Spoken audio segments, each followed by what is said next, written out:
नमस्कार दोस्तों, बहुत बहुत स्वागत है आप सभी का हमारे यूट्यूब चैनल गुरुजी का स्कूल में। तो कैसे हैं आप सब? आपके कल से डीवी स्टार्ट हो रहे हैं फॉर CHSL 2018 एंड कुछ बातें हैं मैं जो आपके साथ शेयर करना चाहूँगा। ऑब्वियसली आपको पता होंगी ये बातें ऑलरेडी कि डॉक्यूमेंट्स वगैरह के रिगार्डिंग, बट स्टिल कुछ डाउट्स होंगे आपके जो अभी तक क्लियर नहीं होंगे एंड आप काफ़ी वरीड भी होंगे कि कल क्या होने वाला फॉर ईस्टर्न रीजन, क्योंकि ईस्टर्न रीजन के 2 तारीख से शुरू हो रहे हैं, 2 या 3 से।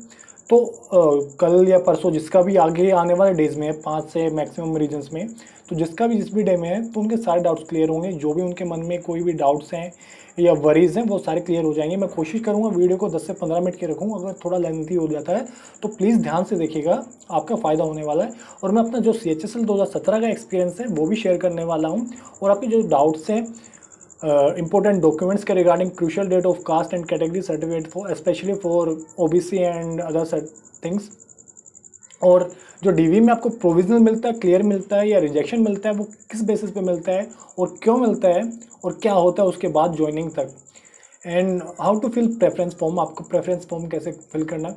ऑब्वियसली आपने अपनी सारी डिटेल्स चेक कर ली होंगी, जो भी आपके पोस्ट कोड हैं आपके पोस्टल असिस्टेंट वगैरह के लिए, DO के लिए या बाकी मिनिस्ट्रीज़ के लिए, ऑब्वियसली वो आपने देख लिए होंगे।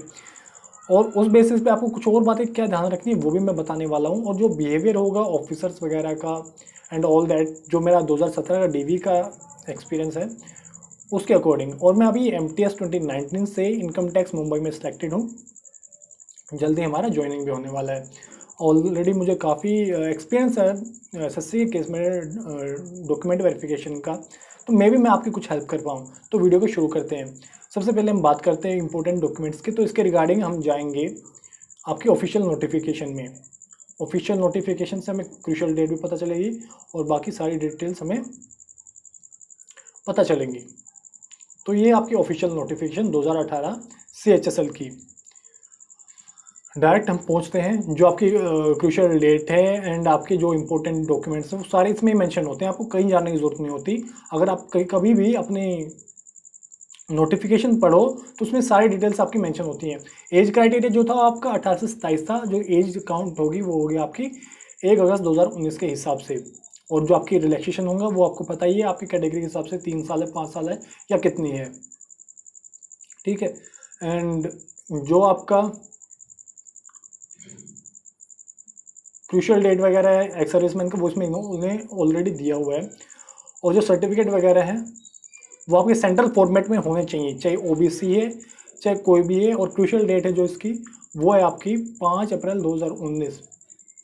5 अप्रैल 2019 से होनी चाहिए। OBC आपका सेंट्रल फॉर्मेट में होना चाहिए, मिनिमम तहसीलदार और इक्विवेलेंट रैंक से वो अटेस्टेड होना चाहिए, उस पर साइन होने चाहिए।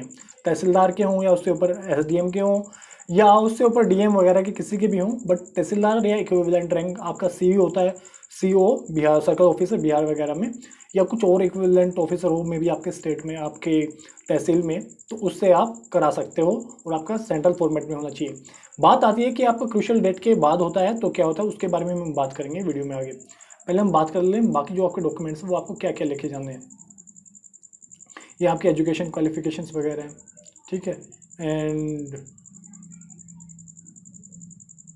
इसमें बाकी सारी डिटेल्स ऑलरेडी दी हुई हैं। स्कीम ऑफ एग्जामिनेशन ये तो आपको पता ही है, तो सारी बातें ऑलरेडी आपको पता है। मेन डॉक्यूमेंट वेरिफिकेशन वाले पॉइंट पे आते हैं, तो आपको क्या क्या लेके जाना। All candidates qualified for DV are required to appear for document verification along with the original documents as mentioned। Original लेके जाने हैं और आपके सबकी जो भी नीचे डॉक्यूमेंट्स में बताने वाला हूँ सबके एक एक फोटोकॉपी लेके जाने, मिनिमम 2 2 3 3 ले जाए तो आप और बेहतर है। फोटोग्राफ्स लेके जाने हैं आपको, और सारे सर्टिफिकेट लेके जाने हैं, और अपना पेन वगैरह और ग्लू वगैरह ले जाओ तो बेहतर है। ऑप्शन फॉर्म आपको फिल करके लेकर जाना अच्छे से, जो भी आपका ऑप्शन फॉर्म है वो आपको अच्छे से फिल करके लेके जाना है। 2 पासपोर्ट साइज कलर फोटो लेके जाने हैं, 2 फोटो कम से कम लेके जाने हैं। इससे ज़्यादा लेके जाओ तो और बेहतर है। आपका फोटो ID प्रूफ लगेगा, आधार कार्ड हो, वोटर का ID कार्ड हो, आपका पैन कार्ड हो, कुछ भी हो वो चलेगा। आधार कार्ड हो, प्रिंट आउट ऑफ आधार हो, वोटर ID कार्ड हो एज ID प्रूफ जिस पे आपका फोटो मेंशन हो, ठीक है। और PAN card, driving licence, employer ID या आपका पासपोर्ट वगैरह भी चल जाएगा, ज़रूरी नहीं है। और आपका मेट्रिकुलेशन सर्टिफिकेट होना चाहिए ज़रूरी, जिस पे आपकी डेट ऑफ बर्थ मेंशन हो। एक बात और, आपका ना तो डोमिसाइल मांगते हैं इसमें, ना करेक्टर सर्टिफिकेट मांगते हैं, ठीक है, ना डोमिसाइल मांगा जाता है, ना करेक्टर सर्टिफिकेट मांगा जाता है, और ना ही आपका बर्थ सर्टिफिकेट मांगा जाता है। बर्थ सर्टिफिकेट इसलिए नहीं मांगा जाता क्योंकि आपकी डेट ऑफ बर्थ अब 10 सर्टिफिकेट से मांगी चेक की जाती है, और डोमिसाइल आपका जरूरत नहीं होती, वो आपके स्टेट एग्जाम में जरूरत होती है मैक्सिमम, क्योंकि उसमें स्टेट क्राइटेरिया और रिजर्वेशन लगता है इसलिए। और कास्ट कैटेगरी सर्टिफिकेट जो भी आपका वो लेके जाना, मैंने आपको बता दिया कि जो उसकी क्रूशियल डेट है वो भी है।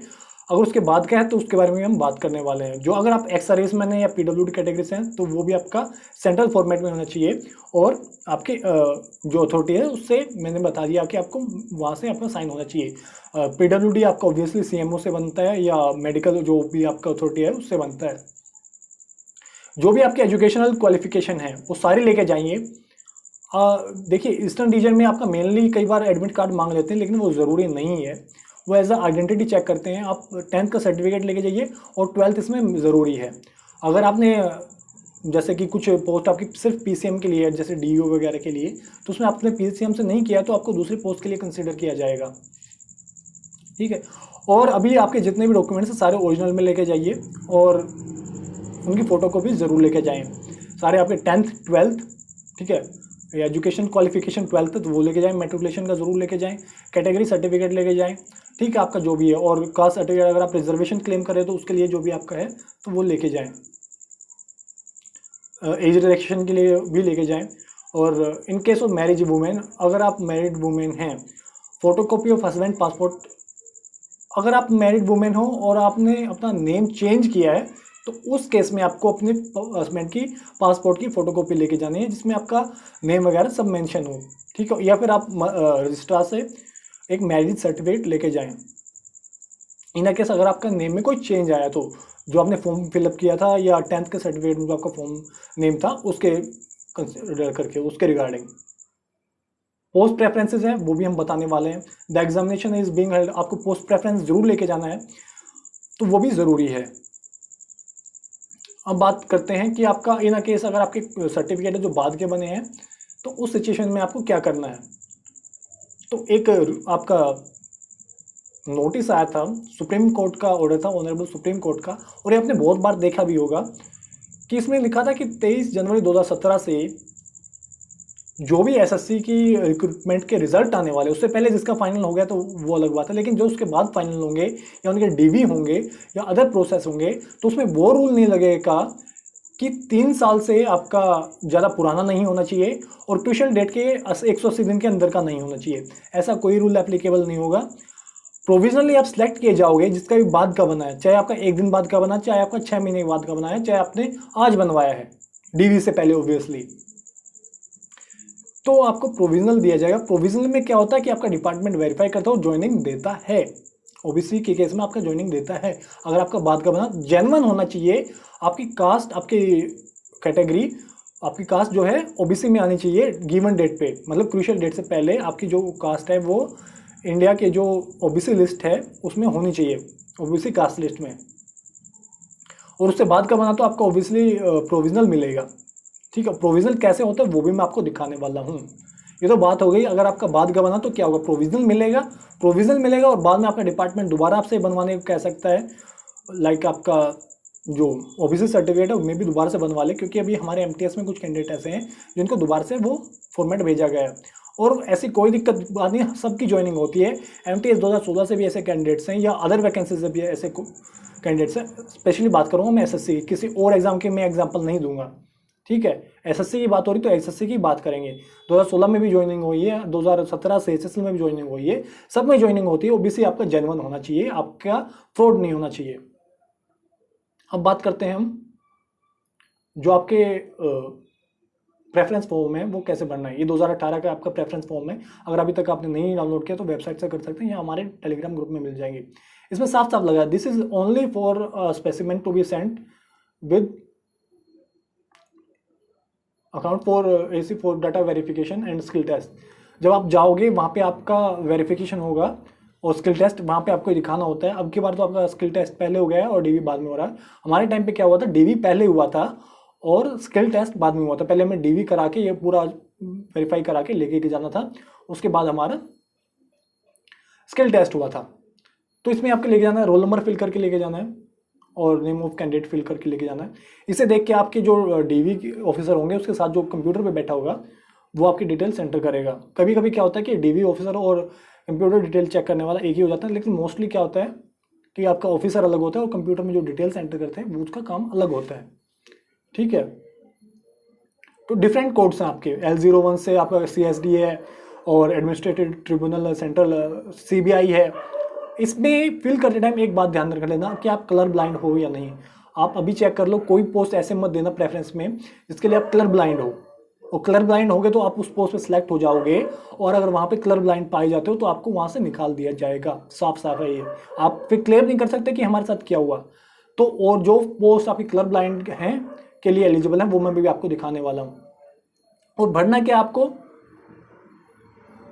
ये सारी हैं। ये आपका PSA की पोस्ट कोड है P41, D42 आपका DEO है, और ये आपका D43 और D44 आपका DEO के लिए है। ठीक है, और एक कैग में और एक विदाउट कैग में। ठीक है, ये आपके सारे पोस्ट को 44 हैं। 44 को आपको जिस भी हिसाब से बनना है, जो आपका पसंदीदा डिपार्टमेंट है सभी आपको बताएंगे कि ये है ये है। देखिए कुछ के आपके जैसे CBI हुआ या NIA वगैरह हुआ, इसमें आपको कलर ब्लाइंड लगता है, लेकिन सबको पसंद है, मुझे भी इसलिए पसंद है, but I am colour blind तो मैं इसके लिए एलिजिबल नहीं हूँ। तो MEA है, मिनिस्ट्री ऑफ एक्सटर्नल अफेयर्स, कुछ और हैं जो काफ़ी अच्छी हैं, AFHQ है तो वो काफ़ी पसंद करते हैं। तो BRO के लिए आई थिंक इस बार वैकेंसी नहीं है। BRO के लिए लास्ट टाइम काफ़ी कम कट ऑफ गई थी सबसे, तो इस बार वैकेंसी नहीं है। BRO को सबसे टफ मेडिकल होता है। पोस्टल का सबसे ईजी रहता है कि आपका P41 है, मैक्सिमम नंबर ऑफ वैकेंसीज होती हैं। पोस्टल में वर्क थोड़ा ज़्यादा होता है, वर्कलोड, बट ऐसा नहीं है कि सब इसको बुरा बताते नहीं यार, नौकरी है, 2400 ग्रेड पे है। अब DU के मार्क्स सबके बनते नहीं, उसमें भी 2400 ग्रेड पे होता है, बट पोस्टल में 2400 ग्रेड पे है और अच्छी खासी नौकरी है। वर्कलोड थोड़ा ज़्यादा होता है, लाइक कभी कभी मे भी टारगेट भी मिलते हैं, ऐसा सुना है। एंड जो मैक्सिमम आपके डिपार्टमेंट है इसमें जो प्रमोशन है सब में देख बराबर तो नहीं है, लेकिन जो क्राइटेरिया रहेगा वो 3 से 5 साल में प्रमोशन के चांसेस होते हैं सब में। उसमें 7 से 8 साल भी लग जाते हैं depending on your vacancies and all that things. ठीक है, और ये तो बात होगी आपका प्रेफरेंस फॉर्म आपको कैसे भरना है। यहाँ पे प्रेफरेंस फॉर्म में आपको कौन सी पोस्ट हैं जो आपको ध्यान रखनी है कि वो कलर ब्लाइंड के लिए सूटेबल हैं या नहीं। तो ये है आपकी वीडियो, ज़्यादा लेंदी हो रही, जल्दी से ख़त्म करेंगे इसको ताकि आपको भी मज़ा आता रहे। तो ये जैसे CSD का है, ये एलिजिबल है। इसमें आपको मेंशन होगा, आप जैसे ही आप वैकेंसी चेक करोगे 2018 के लिए टेंटेटिव वैकेंसीज है जो, वो आप देखोगे if post suitable for colour blind person और नो। ठीक है, CSD आपका यस है, ये आपका CBI no, then CEA electricity authority yes. ये जो नो है आपका ये है central Hindi training institute, and then central passport organisation yes, central translation bureau no, उससे अगला no, control CGA controller general of defence accounts, obviously defence में no होगा, एंड DGHS में no, control directorate of general of shipping no, इन दो में नहीं है, और बाकी आगे यस है। जिसमें भी आपका यस है वो आप भर सकते हो कलर ब्लाइंड हो तो, और अगर नहीं हो तो उनको मत भरिएगा। मतलब कलर ब्लाइंड नहीं हो तो आप सभी भर सकते हो, और कलर ब्लाइंड हो तो सिर्फ यस वाले भरिएगा। ठीक है, सारी वैकेंसीज सबकी डिटेल्स हैं, और स्टेट वाइज वैकेंसीज आप एक बार चेक कर ले जाने से पहले कि आपका स्टेट में किस चीज़ की ज़्यादा वैकेंसीज है। अगर आप होम स्टेट के लिए ट्राई कर रहे हो तो ऑब्वियसली बात है, सबसे मेन मैं अगर मैं पर्सनली बताऊं तो मैं होम स्टेट को सबसे ज़्यादा प्रेफरेंस देता हूं। I don't care about the department, आपका प्रेफरेंस आपका अलग होगा कि आप डिपार्टमेंट देखते हो या आप होम स्टेट देखते हो, बट आई एम श्योर कि मैक्सिमम नंबर ऑफ कैंडिडेट्स आपका होम स्टेट ही देखते होंगे। अब मार्क्स पे डिपेंड करता है, जैसे मेरे MTS 2019 में ठीक मार्क्स नहीं थे, 85.7 थे 100 आउट ऑफ, तो मुझे महाराष्ट्र मिला। अगर मेरे 90 पास होते तो मुझे दिल्ली मिल जाता। और यही सीन आपके साथ होने वाला है जब आप फाइनल सिलेक्शन ले पाओगे, और उसके बाद जब आपका फाइनल सिलेक्शन हो जाएगा, जब आपका स्टेट प्रेफरेंस मांगा जाएगा बाद में आपकी डिपार्टमेंट की तरफ से, तब आपको पता चलेगा कि मार्क्स और प्रेफरेंस कैसे डिफाइन करता है। अब मैं बात करता हूँ जो मेरा पर्सनल एक्सपीरियंस होने था वो क्या रहा था और वहाँ पे कैसे क्या हुआ था।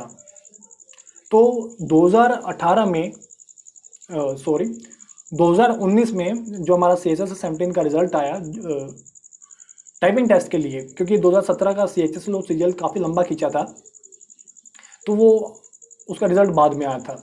2017 का एग्ज़ाम था, 2018 में हुआ एंड फिर एक साल पेंडिंग रहा और फिर 2019 में आपका जून जुलाई के आसपास रिजल्ट आया। सितंबर में हमें बुलाया गया एंड एक बार तो हमारा due to some server issues cancel हो गया था। पहले हमारा डीवी हो गया था, डीवी की बात करते हैं। आपका स्किल टेस्ट तो आपको हो ही चुका है, आपको उसकी जानकारी की जरूरत नहीं है। हमारा एडमिट कार्ड आए, एडमिट कार्ड लेके हमें वहाँ जाना था और अपने डॉक्यूमेंट्स सारे जो मैंने आपको बताई दिए हैं, तो डॉक्यूमेंट्स और अपना एडमिट कार्ड लेके वहाँ पे जाना था।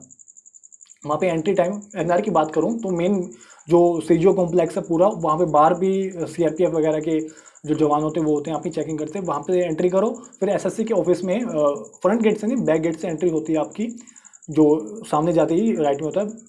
एनआर की बात करूँ और आपके रीजन के हिसाब से भी ऐसा कुछ होता होगा। तो आपकी जो रोल नंबर है वो देख के आपकी एंट्री होगी और एक आपकी फ़ोटो आईडी प्रूफ मांगी जाएगी, जिसे देख के वो आपकी एंट्री दिलाएंगे। तो उस बेस पे आपकी एंट्री होगी, देन आप अंदर जाओगे।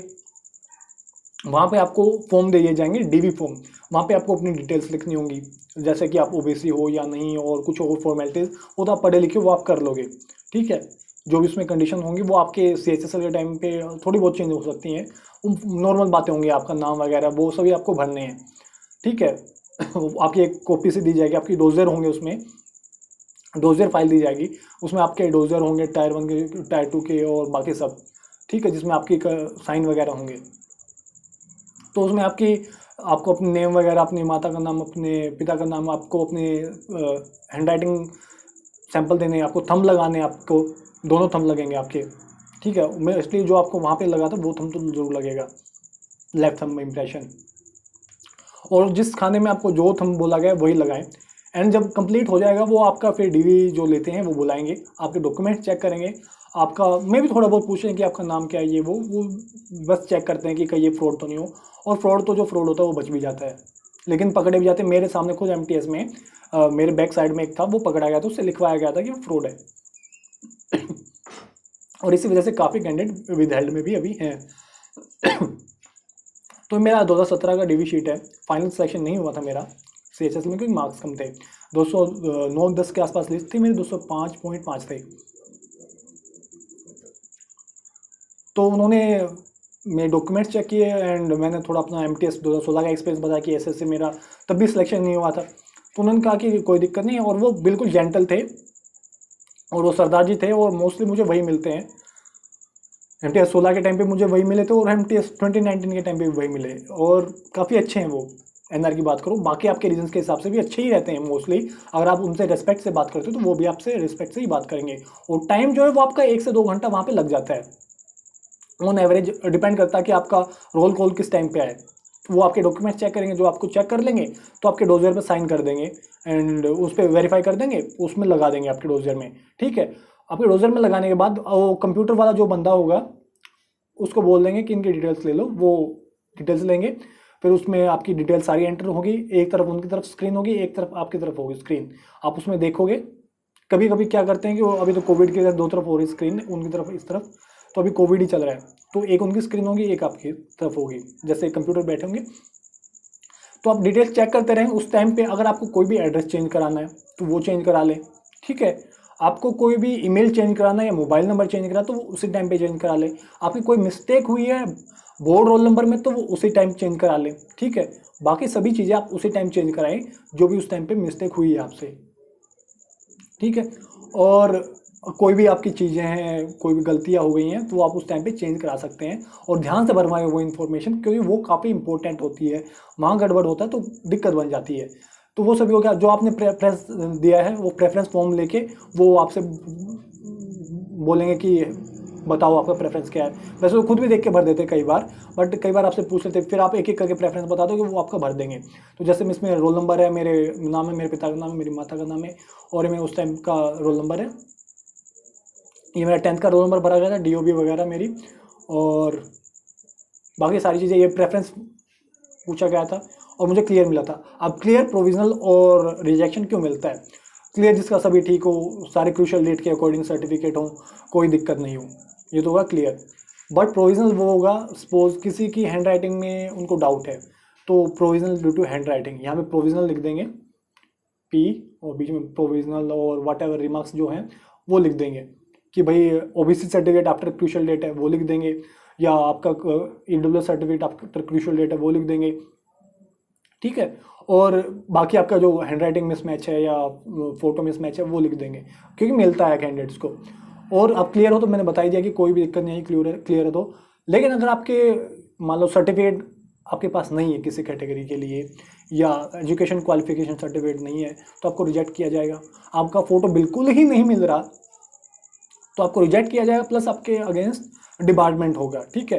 तो उस केस में जैसे आपके पास कोई सर्टिफिकेट नहीं हो, आपके सर्टिफिकेट फेक हो, या आपने कुछ गलत अनफेयर मीन यूज़ किया हो एग्जाम टाइम पे, जो आपकी वीडियोग्राफी में या आपके थंब इंप्रेशन मैचिंग में या आपका फेस मैचिंग में और या आपके सिग्नेचर मैचिंग में पकड़ी जाए, तो आपको रिजेक्शन मिल सकता है। आपका फोटो लिया जाएगा, आपका थंब इंप्रेशन होगा वहाँ पे कंप्यूटर पे, एंट्री टाइम पे भी करा सकते हैं, लेकिन वहाँ पे तो ज़रूर होगा जब आप वेरिफिकेशन होंगे। और फिर आपकी एक शीट निकाल के दे दी जाएगी ये ऐसे, और एक शीट वो खुद रख लेंगे जिसपे आपके डॉक्यूमेंट चेक करके साइन होंगे, आपको साइन करने हैं और डेट वगैरह डल जाएगी। और नेक्स्ट पेज ऐसे निकलेगा और एक और पेज ऐसे आ जाएगा जिसमें आपकी डिटेल्स फिल की जाएंगी, और आपका 10th पासिंग डेट होगा, आपका 12th पासिंग डेट होगा, बाकी सभी डिटेल्स इसमें मेंशन होंगी। तो इस तरह आपका डिग्री कंप्लीट हो जाएगा। एक कॉपी आपको मिल जाएगी। ईआर में शायद नहीं देते, बट कुछ रीजन्स में देते हैं, हमारे रीजन्स में दी थी और एक दो रीजन में वो देते हैं आपके। अगर आप चाहें तो अपनी हायर एजुकेशन क्वालिफिकेशन भी मेंशन करा सकते हैं, बट रेयरली वो मेंशन करते हैं, और आपका जो रीजन टू रीजन आपका वेरी करेगा ये चीज़। तो इस वीडियो में बस इतना ही है। वीडियो काफ़ी लेंदी हो गई है, ऑलमोस्ट 20 मिनट की हो गई होगी। लाइक एंड शेयर कर दें। अगर आपको अच्छी लगी है तो चैनल को सब्सक्राइब करके बेल आइकन दबा लें। आगे आने वाले CHSL का जो भी आपका प्रोसेस होगा उसमें हम आपका साथ देने वाले हैं।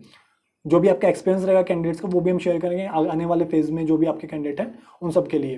तो that's all for today's video को लाइक एंड शेयर कर दें, चैनल को सब्सक्राइब करके बेल आइकन दबा लें। मिलते हैं आपसे नेक्स्ट वीडियो में। Till then stay safe, stay healthy, take care of your family, your friends, your belongings. धन्यवाद, बाय बाय, जय हिंद।